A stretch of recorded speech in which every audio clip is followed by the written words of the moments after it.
வணக்கம். நம்ம வீடியோ போட்டு ரொம்ப நாளாச்சு. சரி திருப்பி ஆரம்பிக்கிறது கொஞ்சம் நல்லதாக ஆரம்பிக்கணும்ல, அதனால் ஃபிஷ் ஃப்ரை பண்ணலாம். ஈஸியாக எப்படி தோசைக்கல்லில் மீன் வறுவல் ஈஸியாகவும் டேஸ்ட்டாகவும் எப்படி பண்ணலான்னு பார்க்க போகிறோம். இது அயிலை மீன் எடுத்திருக்கோம்.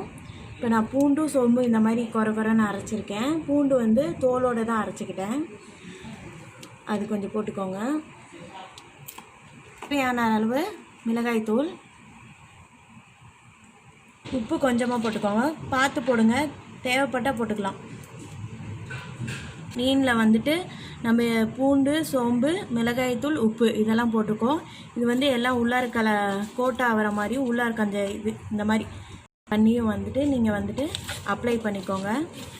பண்ணிவிட்டு நீங்கள் தோசைக்கல்லில் எண்ணெய் ஊற்றி வறுக்க போகிறோம். நம்ம இந்த எண்ணெயில் டீப் ஃப்ரைலாம் பண்ணுவாங்களா, அந்த மாதிரிலாம் பொரிக்கலாம் போகிறதில்ல. நம்ம அப்படியே தோசைக்கல்லில் வறுத்தா தான் அதோட டேஸ்ட் நல்லாயிருக்கும். லைட்டாக தண்ணி வேணால் தெளித்து செஞ்சுக்கலாம்.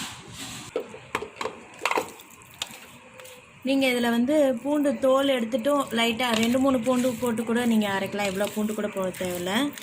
அதே மாதிரி மிளகாத்தூள் உப்பு போட்டு சில பேர் பண்ணுவாங்க. அதுவுமே நல்லா தான் இருக்கும். இந்த பூண்டு ஒரு எக்ஸ்ட்ரா ஃப்ளேவருக்காக பண்ணுறோம்.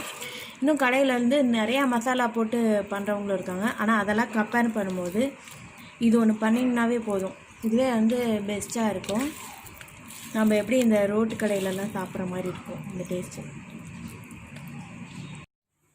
இப்போ தோசைக்கல்லை வச்சுட்டு இதில் கொஞ்சம் நான் கடலை எண்ணெய் ஊற்றிக்கிறேன்.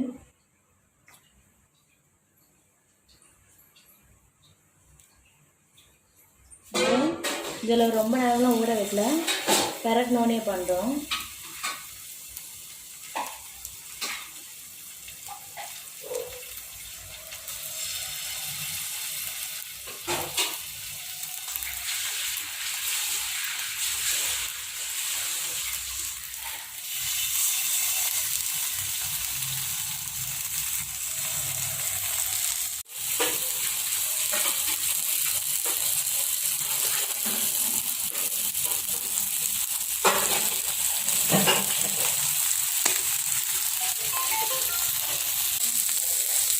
நல்லா வறுத்தாச்சு. இது வெளியே வச்சு பிளேட் பண்ணிடலாம்.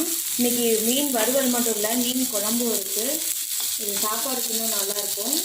சாம்பாருக்கு சைட் டிஷ்ஷாக வச்சாலும் நல்லாயிருக்கும். ட்ரை பண்ணி பாருங்கள்.